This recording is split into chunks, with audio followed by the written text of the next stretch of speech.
Toastmasters, have you been like me, wondering what is it that brings about a successful club? Is it just luck? Did someone sort of fall off the correct rock on a walk someplace? Or is it just simply someone that's charismatic that sort of brought it all together? What's the deal? Well, I'll tell you,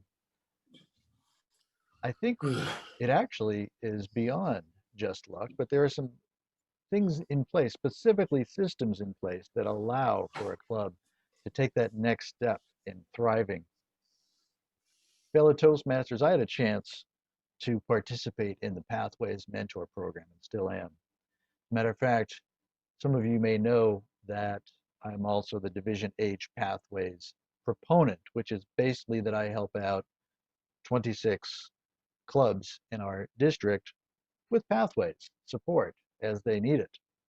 However, you may or may not know that I knew very little about pathways when I started.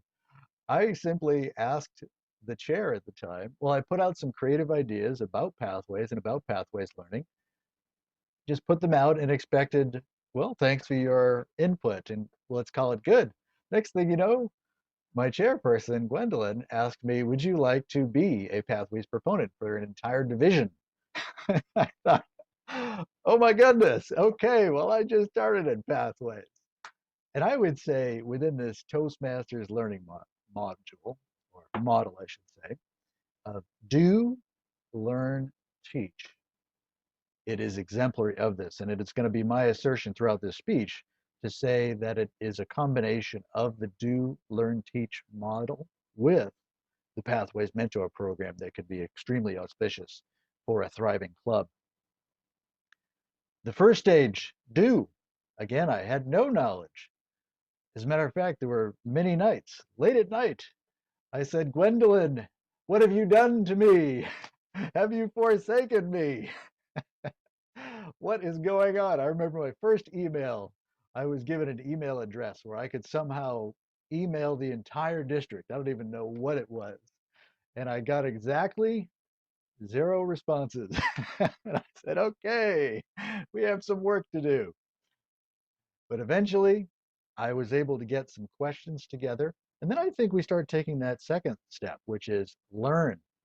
And I now see the truth in this because I could have been given a handbook, a step-by-step guideline, but until I experienced it, I would not have had the context to even know the right questions to ask and make the knowledge my own. So throughout this process, because the project meant something to me, I was able to put these questions together, put them on paper, start to organize my thoughts, and then be able to, at some point, share them with others.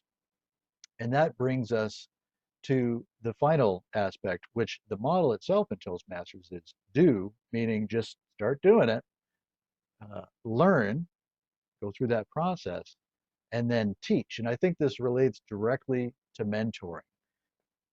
And that's really the combination that I have done that I've seen to be very beneficial with not only individual members, but even clubs are starting to catch on with this. And it's really a lot of fun to see.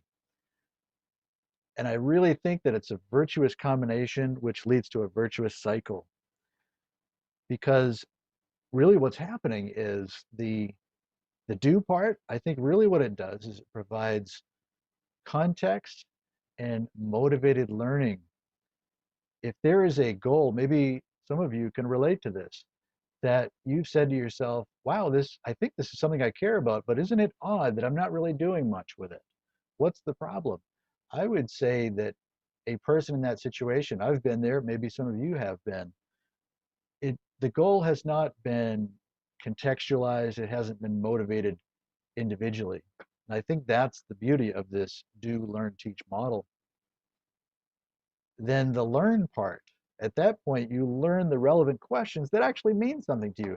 Ever had anybody ask you a question that you could care less about and then you probably didn't respond with much of an answer? Or read something, or you were expected to give answers to a test on a question that you could care less about?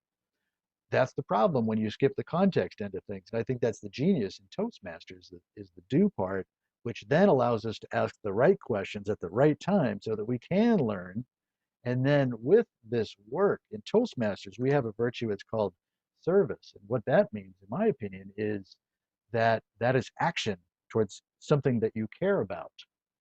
So that brings in the second aspect. And then finally, due to this motivated learning and internalization, that puts us in a better position to then mentor.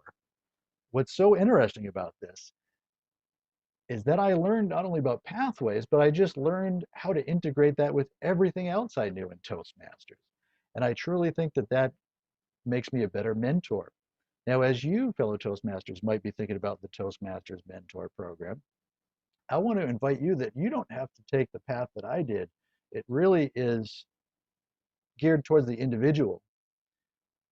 What really comes to mind for me is, I might be someone that gravitates towards wanting to share technical fundamental information. That's something I really enjoy doing.